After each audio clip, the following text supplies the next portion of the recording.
집 하면은 어떤 생각이 드세요? 집? 여러분 다 집이 있으신가요? 우리나라에서 내 집 마련이라는 것은 참 중요한 그런 일이죠.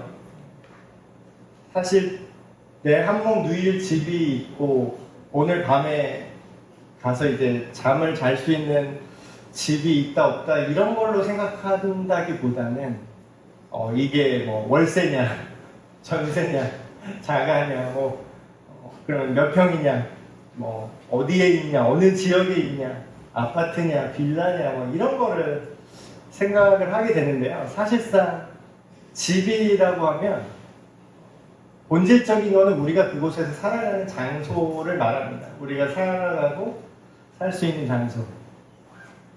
근데 그냥 살 수 있는 장소가 아니라 집이라는 건 우리가 그곳에서 쉼을 얻을 수 있어야 집이라고 할 수 있겠죠. 어떤 분의 그 얘기를 들었는데 연예인이세요. 연예인이신데 그 돈이 엄청 많을 거 아니에요. 그리고 사실 우리가 이름을 알고 얼굴을 아는 연예인들은 굉장히 웬만하면 다 이제 부를 갖고 있는데 이분이 집이 없진 아닐 거잖아요. 집도 있고 그리고 집도 굉장히 좋은 지역에 굉장히 좋은 집을 갖고 계신데 이분이 이제 그런 얘기를 하더라고요. 집으로 돌아가는데 일을 마치고 집으로 돌아갔는데 집에서 이렇게 쉬는 느낌이 드는 게 아니라 출근을 또 한 느낌이 들더라고요. 그러니까 밖에서 일을 하고 집에 왔는데 또 거기서 이제 누구 비위를 맞춰야 되는 거죠. 그래서 결국에는 같이 사는 분이랑 이제 이혼을 하셨다고. 자세한 얘기는 안 하지만 이제 그런 느낌만 얘기하시더라고요. 내가 집에 왔는데 쉬는다는 느낌을 전혀 받지 못했다. 그래서 이분과 사는 동안 계속해서 내가 소진되는 느낌이고 너무 힘들어서 도저히 함께 할 수가 없었다. 지금 제 얘기를 이 연예인분의 얘기를 이제 예를 들었는데 여기서 이 건물이 잘못했나요? 그 집 건물이 잘못했습니까? 그분이 뭐 예를 들면 강남에 무슨 한강변에 있는 아파트에서 살았다고 쳐요. 그럼 그 강남에 있는 한강 보이는 아파트가 잘못했습니까? 그 건물이 문제가 있어서 들어가면 마음이 불편해졌을까요? 전혀 그렇지 않아요. 전혀. 네, 사람이 문제예요. 집의 가치는요, 누가 살고 있느냐가 굉장히 중요합니다. 우리는 목사님, 우리는 그렇게 좋은 데 안 살아봐서 그런 거 몰라요. 없으니까 그런 말 하죠. 그럴 수 있는데 지금 예로 드는 이런 분들의 얘기를 이렇게 간접적으로 들을 수 있잖아요. 집이 아무리 좋아도요, 건물이 아무리 좋아도요, 거기서 누구랑 같이 사느냐가 정말 중요합니다. 근데 오늘 주제가 누구의 집이라고 했죠? 하나님의 집입니다. 하나님의 집. 여기서 우리는 이제 생각을 해볼 수 있어요. 하나님은 어디 사실까요? 굉장히 어린아이 같은 질문이죠. 어린 친구들 막 적고 있는데 하나님은 어디 사실까 이제 생각해 본 적 없으세요? 너무나 당연하게도 하나님은 전지전능하시고 어느 곳에도 계시고 그 어느 곳도 하나님을 담을 수 없기 때문에 어디 한 곳에 장소에 하나님이 계신다라는 개념이 좀 안 맞는 개념이죠. 잘 이해가 안 될 겁니다. 근데 오늘 우리가 읽었던 다윗은 하나님의 집을 지어드리고 싶었어요.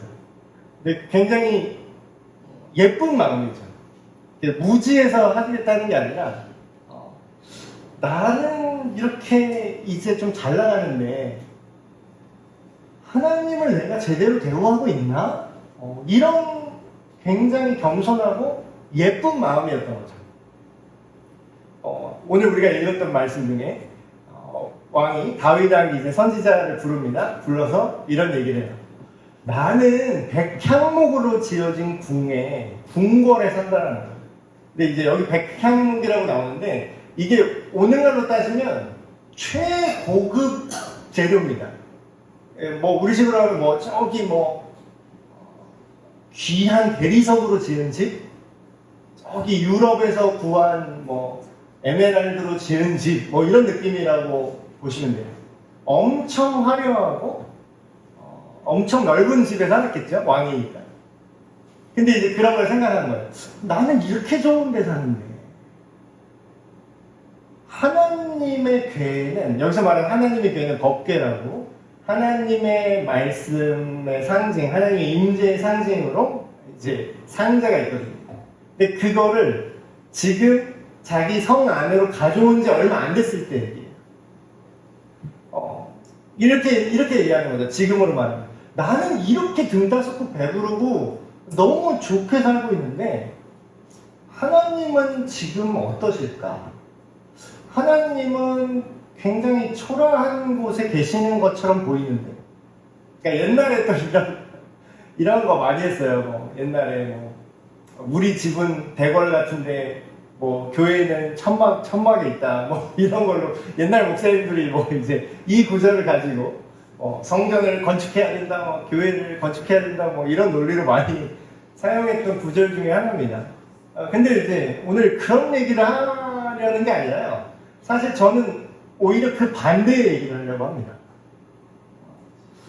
어쨌든 이 마음은 굉장히 예쁜 마음이죠. 근데 이런 거는 이제 오히려 옛날에는 너무 막 교회 건물을 지어야 됩니다. 우리 집 전세금 빼서 교회 헌금해서 교회 건물 지어야 됩니다. 옛날에는 너무 심했다면 요새는 또 반대로 너무 심해진 것 같아요. 딱 이거죠. 본인 먹고 사는 게 최고고 하나님의 사역이 어떻게 되든 내 할 거 아니야. 우리 항상 이제 중간이 중요한데 이제는 너무 반대쪽으로 가는 시대가 된 것 같아요. 물론 그런 너무 무분별하게 교회 건물 지읍시다, 빚내서 교회 건물 크게 짓고 막 이런 거에 대한 실망과 거기에 대한 반발로 그렇게 된 것 같긴 하지만 오늘 그 본질에 대한 얘기를 해드리려고 합니다. 자, 지금 굉장히 좋은 마음이에요. 마음은 하나님을 위해 집을 지어드리고 싶다. 하나님께서 나에게 이런 왕권도 주시고 이런 궁궐도 주시고 이걸 오늘날에 다시 한번 생각하면은 우리도 똑같습니다. 우리도 어찌됐든 내 삶의 일종의 왕이죠. 내 마음대로 내 삶을 이끌어 갈 수 있도록 어느 정도는 하나님께서 나에게 주셨죠. 그리고 여러분 이제 이런 얘기를 하면은 공감 잘 못 하시는데 전 세계 그냥 지구라고 할게요. 우리가 사는 지구. 지구에 있는 인간들 중에서 우리가 얼마나 부자일 것 같으세요? 우리가 저를 포함해서 이 정도 저는 대한민국 수준으로 하면은 이제 평균 이하의 재력이라고 하기도 민망한데 평균 이하의 삶을 지금까지 살아오고 있습니다. 근데 지구에 사는 사람 중에서는요, 저 되게 왕같이 살고 있어요. 지금. 제가 왕같이 사는 거 말씀드릴까요? 저희 집에요 비데가 있어요. 멋지죠? 그리고요 저희 집에 거실이 있어요. 웃긴가요? 그리고요 저희 집에요 중고차긴 하지만요 중형 세단이 있어요. 2017년식. 귀엽죠? 우리나라 사람들 젊은 친구들 보면 이런 거 막 되게 하찮게 여기는 것들 그것도 차냐 이렇게 말하는 사람도 있더라고요. 저는 굉장히 만족하고 굉장히 정말 감사하거든요. 그리고요 여러분 또 놀라운 거 제가 말씀드릴까요? 저는요 새끼를 다 먹기가 귀찮아서 살 빼려고 안 먹어요. 이 대단한 거 아닙니까? 지금 왕같이 살고 있어요. 지구별에 사는 인간들 기준으로는요 거의 상위 1% 안에서 살고 있어요. 우리 모두 이렇게 살고 있습니다. 근데 우리가 다윗 같은 마음을 가지나요 지금? 나는 이렇게 하나님이 새끼 밥도 다 먹어서 살찔까봐 안 먹을 정도고 그래도 여기 중랑천 이제 한번 다녀보신 적 있나요? 여기 의정부 사시는 분이 길이 너무 좋아요. 가다 보니까 농구장이 있어. 농구장이 아무나 들어가서 농구하래요. 굉장히 좋아요. 돈 얼마 내나 봤더니 무료야. 그리고 자전거 타고 조금만 더 노원 쪽으로 올라가니까 농구장이 하나 또 있어. 무료야. 밤 되면요, 조명이 자동으로 켜져요. 좀 왕처럼 사는 거 아닌가요? 좀 왕처럼 사는 것 같은데. 지구별에 사는 사람이죠. 근데 우리가 하나님 앞에 다윗 같은 마음 짓나요? 아, 하나님 나한테 이렇게 많은 걸 누리게 하셨는데, 이렇게 편하게 살게 하셨는데. 그리고 또 자랑할까요? 저희 집에 침대가 있어요. 베개도 있어요. 나는 이렇게 편한 곳에서 잘 살고 있는데 하나님은 어디에서 사실까? 이런 생각한 적 없잖아요. 그저 또 어떻게든 하나님 왜 이래요? 뭐 더 불평하려고 막 하나님 나 이거 더 주세요 이런 얘기는 했지. 근데 그런 예쁜 마음을 함에도 불구하고 하나님이 이런 대답을 하십니다. 선지자 나단한테 가서 다윗한테 전화를 하는 거죠. 가서 내 종 다윗에게 이렇게 말해라. 여호와께서 이와 같이 말씀하시되 네가, 여기서 너는 내가 하는 다윗을 말하는 거죠. 다윗, 네가 이 나를 위해서, 여기서 나는 하나님입니다. 내가 살 집을 짓는다고?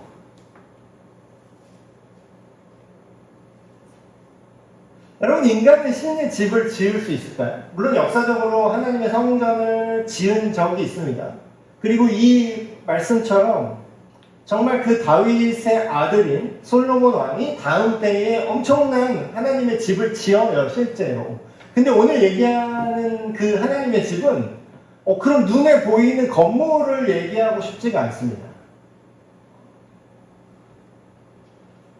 인간이 하나님의 집을 지을 수 있다는 건 말이 안 되죠. 근데 이제 중요하긴 해요. 요새는 또 자꾸 이게 반대로 또 이 얘기를 하면 또 반대로 튕겨나가셔갖고, 그래, 건물이 중요한 게 아니야. 어디 있으나 하나님 나라야 하면서 그냥 사시는 분들이 있어요. 약간 무교회주의자? 근데 이제 문제는 뭐냐면요. 인간은 공간 안에서 경험을 합니다. 공간 안에서 하나님을 만나지 못하면요, 자꾸 까먹어요. 그리고 의식을 안 해요. 전에도 계속 말씀드렸지만 언제 어디서나 아무 때나 할 수 있는 거는 어떻게 돼요? 여러분, 대표적인 거, 언제 밥 한 번 먹자 하고 악수하고 갔어요.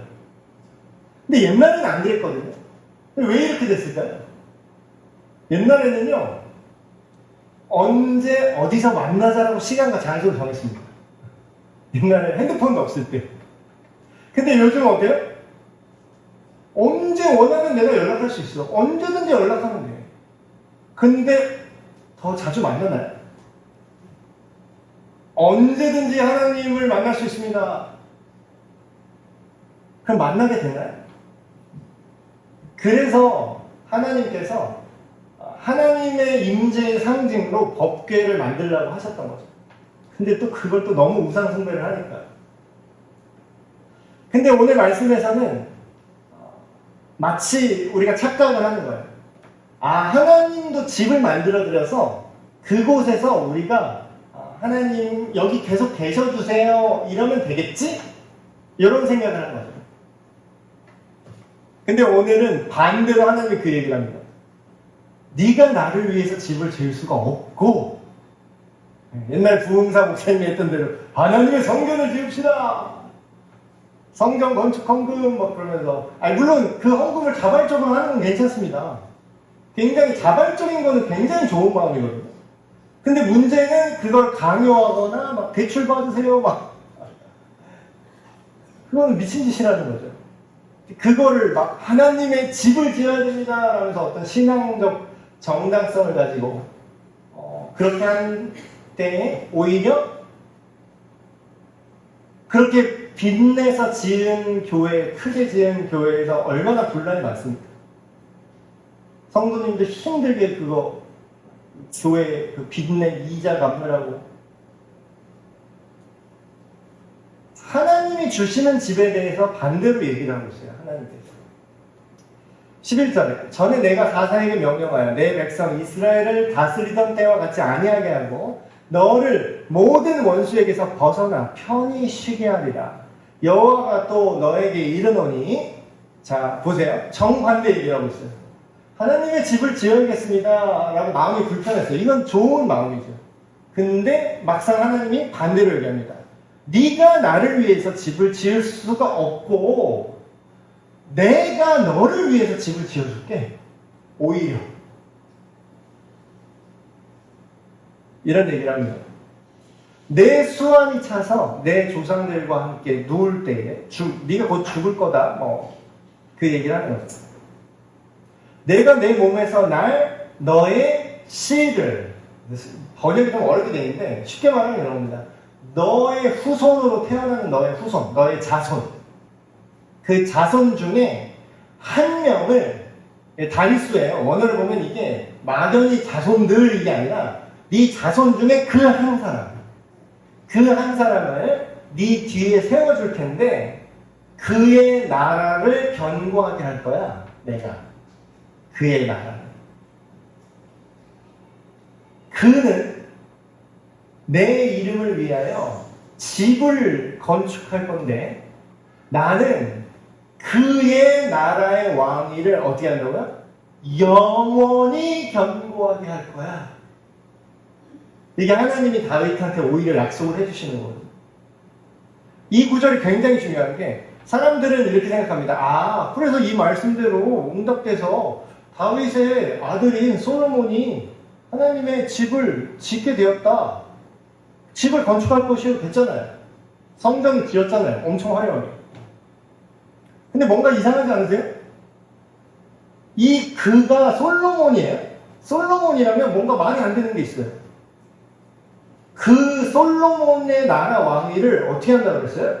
영원히 견고하게 하리라.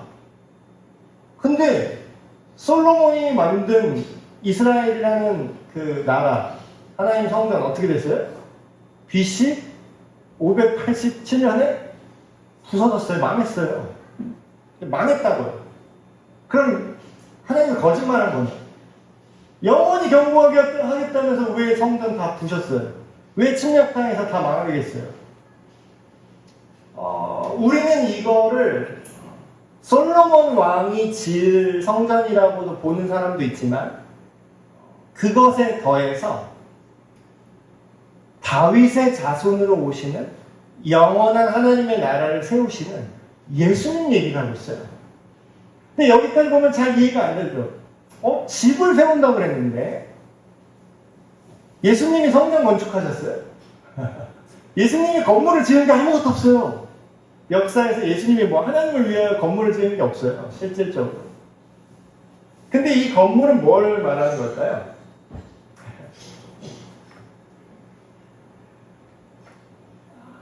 아까 처음 제가 했던 얘기를 다시 돌아보면서 생각을 해보십시오. 하나님의 집이에요. 근데 이게 건물로 형태가 있을 수도 있고요. 없을 수도 있는데 잘 생각해 봅시다. 하나님의 집이라고 크게 지어놨어요. 크게. 오늘날은 하나님의 집이라고 하면 보통 교회 건물 생각하시니까 교회 건물이라고 할게요. 어떤 교회가 하나님의 집을 지어야 됩니다. 하나님을 위해서 크게 짓고 화려하게 짓고 그 안에서 하나님 영광을 받아 주시옵소서라고 지었다고 칠게요. 지었어요. 근데 그러면 그 안에 하나님이 사실까요? 여러분, 집이 좋은 게, 건물 재질이 좋은 게 중요한 게 아니라 그 안에 누가 있느냐가 그 집의 가치를 결정한다고 제가 말씀드렸죠. 하나님의 집이라는 것은 결국 뭐죠? 그 안에 누가 계셔야 돼요? 하나님이 살아야 돼요.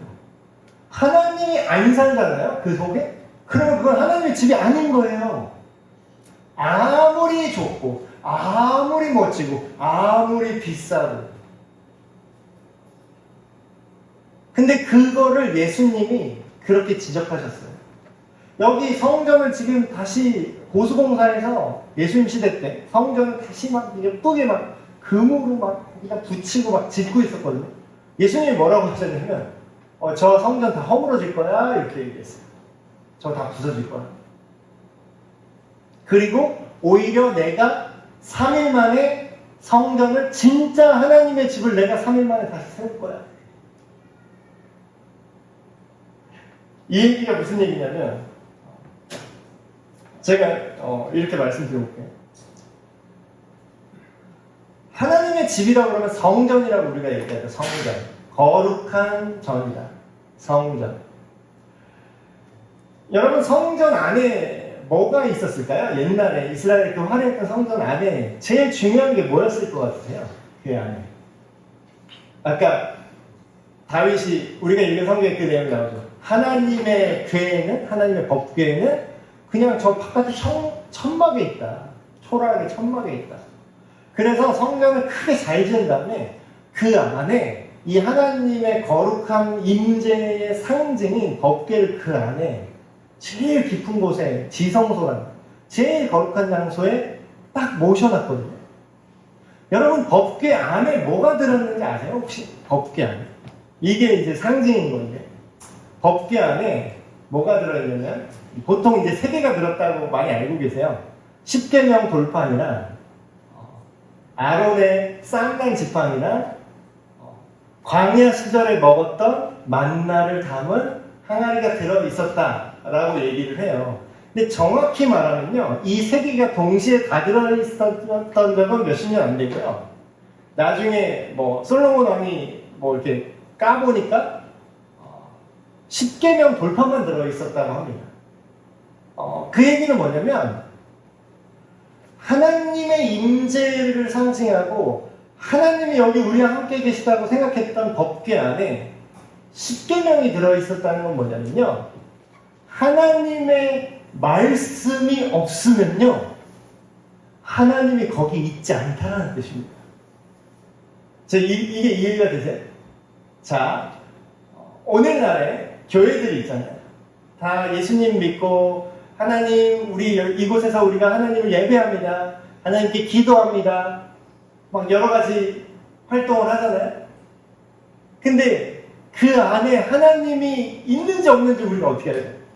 있는지 없는지. 예수님이 굉장히 중요한 얘기를 해주셨어요. 하나님의 성전은요, 하나님이 거기 계셔야 되는 거예요. 근데 예수님이 무슨 얘기를 하냐면 내가 십자가에서 너희 모든 사람들의 죄를 대신 지고 내가 죽고 부활하면 너희 안에 이후에 하나님이신 성령님께서 너희 안에 찾아오실 거야. 너희 안에 영원히 함께 계실 거야. 뭔가 지금 이제 퍼즐이 맞아지지 않나요? 아까 뭐라고 했어요? 내가 너의 자손으로 오는 그의 나라를 영원히 견고하게 할 거야. 그가 나의 집을 만들 거야. 여러분 그 신앙사적 중에 그런 책도 있습니다. 제목이 내 마음 그리스도의 집. 굉장히 오래된 책입니다.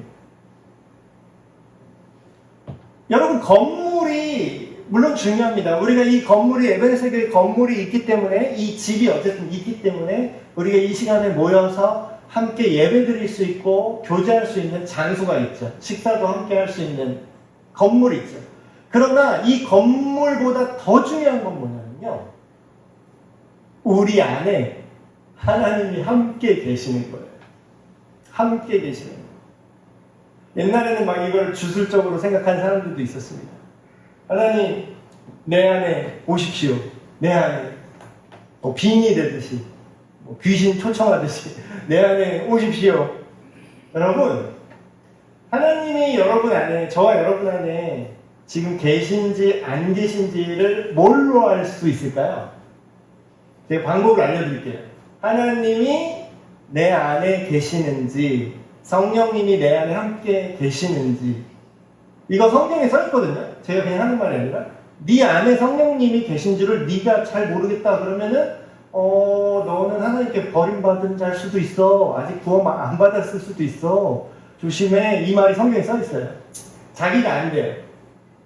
자기가 어떤 분은 아유 죽어봐야 알지 내가 구원받고 천국 갈지 안 갈지 내가 죽어야 알지 이런 분이 있는데 아니에요. 성경이 자기는 안다고 써 있어요. 어떻게 아는지 아세요? 하나님의 말씀이요. 내 마음과 생각과 머릿속에 들어있잖아요? 그럼 하나님이 나와 함께 하시는 거예요. 이거는 굉장히 주술적이거나 막 이런 그런 게 아니라요. 굉장히 상식적인 거고요. 일상적인 거예요. 자, 예를 한번 들어볼게요. 여러분이 갖고 있는 지식이 있죠. 예를 들면 요즘 우리 아들이 마술에 굉장히 빠져있는데 그 주술 마술 아니고 그 엔터테인 마술입니다. 마술 지식이 내 마음속에 있고 내 머릿속에 있어야 내가 이 사람한테 지금 꺼낼 수 있겠죠. 내가 없는데 어떻게, 내가 할 줄 모르는데 어떻게 해요? 누가 저 딱 데려다 놓고 목사님 마술 지금 공연 시작하세요. 급하니까 빨리 올라가서 공연하세요. 그러면 저는 못해요. 못한다고요. 카드 덱 하나 딱 손에 쥐어주고 자 시작하세요. 그러면 못한다고요. 왜 못할까요? 제 안에 없기 때문입니다. 제 안에 이 마술에 대한 카드 마술에 대한 이해와 경험과 지식과 철학이 전혀 없거든요. 없으니까 못 꺼내는 거예요. 근데 보세요. 우리 속에 하나님께서 계시다는 거는 무슨 얘기냐면 하나님이라면 어떻게 생각하실지 하나님이 뭘 좋아하실지 하나님이 뭘 싫어할지가 하나님의 말씀으로 우리 속에 경험되어져 있는 거예요. 우리와 공유하고 있는 거죠. 그 지식이. 그 지식이 단순히 지식이 아니라 그 존재 자체가 하나님의 생각이 우리 속에 함께 들어와 있는 거예요. 그럼 어떻게 되죠? 꺼내는 거예요. 우리 아들이 또 그런 얘기를 하는 거예요. 아빠는 어떻게 이렇게 나와서 이렇게 말을 계속 할 수 있냐고. 이거 다 대사 외워서 하는 거냐고. 물론 이제 목사님들 중에서도 설교 방식이 차이가 있습니다. 진짜 다 막 대본을 다 쓰셔가지고요. A4 용지 한 막 8장 이렇게 깨알같이 써갖고 그걸 다 토요일부터 다 외우시는 분도 있어요. 다 외워서 그대로 얘기하시는 분이 있거든요. 대표적인 분이 이제 분당우리의 이찬수 목사님은 원고형이세요. 원고를 다 외우세요. 근데 저는 절대 그렇게 못합니다. 저는 그거 못 외워요. 그럼 저는 어떻게 이렇게 앞에서 계속 얘기할까요? 설교를. 하나님의 말씀이랑 의도를 어떻게 지금 얘기할까요? 그게 제 안에 들어왔거든요. 그래서 그 큰 줄기를 요약해서 뼈대라고 그거에 대해서 생각을 합니다. 하나님이 이런 걸 느꼈겠구나. 다윗은 지금 이런 감정이겠구나. 근데 하나님은 진짜 우리에게 준다는 집은 뭘까? 그 생각이 성경 말씀을 통해서 그 해석이 제 안에 있기 때문에 지금 제가 대본을 안 보고 이렇게 막 얘기를 할 수가 있어요. 하나님의 집 성전은 친히 하나님이 직접 지으실 수밖에 없어요. 어떻게 직접? 하나님이 거기에 들어가셔야 그게 하나님의 집이 돼요. 예수님이 그걸 가능하게 하셨죠. 내가 스스로 성전이 되고 인간의 몸으로 하나님이 이 땅에 오셨잖아요. 내가 하나님의 성전이다 이렇게 얘기해요. 그리고 너희가 예수 그리스도를 믿는 너희가 뭐라 그래요? 너희가 하나님의 성전인 줄을 알지 못하느냐. 고린도전서에서 바울이 이런 얘기하죠. 너희가 하나님의 성전인 것과 그냥 쉽게 얘기하죠. 니네가 하나님의 집이야. 니네 몸뚱이, 너의 마음, 너의 생각, 너의 존재가 하나님의 집이야. 하나님의 성령이 너희가 예수님을 믿을 때 너희 안에 계시는 것을 네가 모르니? 네. 그럼 집은 누가 지은 거죠? 내가 지었나요? 아니요. 예수님을 믿을 때 우리가 하나님의 집이 되었어요. 그리고 되어져 간다고 성경이 나와요. 너희가 지어져. 한 번에 안 돼요. 내 마음이 예수님이 사시는 집이라고 그랬잖아요. 근데 내 마음이 예수님 딱 믿자마자 깔끔해요? 믿자마자 하나님 말씀 다 알아요? 처음 막 세례자 교육 끝나고 나 성경 통달해서 다 알아서 믿는 거예요? 아니요, 모르는 게 많아요. 태어난 애가 막 태어났어요? 근데 걔가 그럼 태어나긴 했잖아요. 살아있는 건 살아있잖아요. 근데 부모를 알아요? 몰라요. 그냥 이러고 있어요, 지금. 저 귀여운 아이처럼. 너무 귀여운데 살아는 있어요. 근데 지금 엄마가 누군지 아빠가 누군지 몰라요. 그래도 괜찮아요. 왜냐고요? 엄마랑 아빠랑 같이 살거든요, 같은 집에. 그럼 어때요? 점점 자라나면서 엄마와 아빠를 알게 됩니다.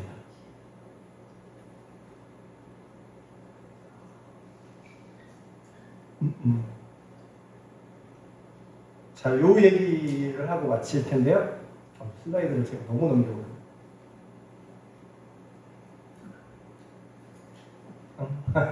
예. 이 그림 잘 보이시는지 모르겠는데, 자, 옆에 보이는 거는 교회 건물입니다. 굉장히 예쁘죠? 교회가. 예쁜 건물로 있어요. 제가 큰 교회, 건물 크게 지은 교회가 막 다 악당이다, 잘못했다, 그 얘기를 하는 게 아니에요. 좀, 우리가 본질을 잘 기억하셔야 돼요. 큰 교회도 필요합니다, 여러분. 그것도 하나님이 필요하니까 또 허락하신 거예요. 이 건물이 있는데, 이 교회가 있고요. 집이죠, 어떻게 보면. 건물이. 근데 옆에 지금 뭐가 보이세요? 사람들이, 성경책도 있고, 사람들이 손을 잡고 기도하고 있는 것 같아요. 여러분, 어떤 게 더 하나님의 집 같으세요? 오늘 이 말씀을 듣기 전에는 건물이 하나님의 집처럼 더 느껴지셨을 거예요. 하나님의 집이다. 여기에 성전이지. 성전 건축, 헌금. 교회들 안에서도 교회 안에 예배 공간 여러 개 있는 큰 교회에서는 무슨 성전으로 오세요? 이러잖아요. 근데 진짜 성전은요, 예수님을 믿는 사람들 안에 하나님이 찾아오셨어요. 그 안에서 함께 머무시는 우리가 성전입니다. 우리가. 그리고 이걸 다른 말로 하면 신약시대 개념으로는 우리가 교회예요. 건물이 교회가 아니라, 이 조직이, 행정이 교회가 아니라, 교단이 교회가 아니라, 예수님을 믿는 저와 여러분이 하나님의 집인, 하나님의 성전인, 하나님의 교회입니다. 이 손잡고 우리 각자가 예수님을 믿는 사람의 우리 마음속에 하나님이 계시지 않으면 저 건물은 100번 지어봐야 소용이 없어요. 건물이 없어도요, 저 예수님 믿는 사람들이 있으면 하나님의 집은 계속해서 존재합니다. 왜냐면 그들이 움직이는 하나님의 집이기 때문이에요. 말씀을 마무리 맺겠습니다. 하나님께서는 우리와 함께 하시기 위해서 우리의 몸과 마음과 생각 속으로 찾아오셨습니다. 그게 예수 그리스도고, 그 예수님을 믿는 우리 안에 성령님께서, 하나님의 영이 지금도 우리와 함께 하세요. 그걸 우리가 어떻게 할 수 있냐면 하나님의 말씀, 하나님의 의도, 하나님의 선하심, 그런 기준들을 성경을 통해서 우리가 점점 알아갈 때에 우리가 정말 예수님을 닮게 됩니다. 여러분, 그거잖아요. 누구랑 친해지면요, 그 사람이랑 생각이랑 말투가 전염되는 거 아세요? 친구랑 친하게 지내면 그 친구가 하는 말투를 언젠가 나도 따라하게 돼요. 그 사람이 하는 생각에 나도 물들어요. 근데 하나님이 나와 함께 계신다는 거, 나와 함께 내 안에서 사신다는 건 뭐냐면요, 우리가 하나님을 닮아간다는 거예요. 여러분, 우리가 우리 손으로 지을 집이 아니라 먼저 우리 안에 예수님께서 함께 하셔서 그 살아있는 하나님의 집으로서 살아가시는 저와 여러분 되시길 주님의 이름으로 축복합니다.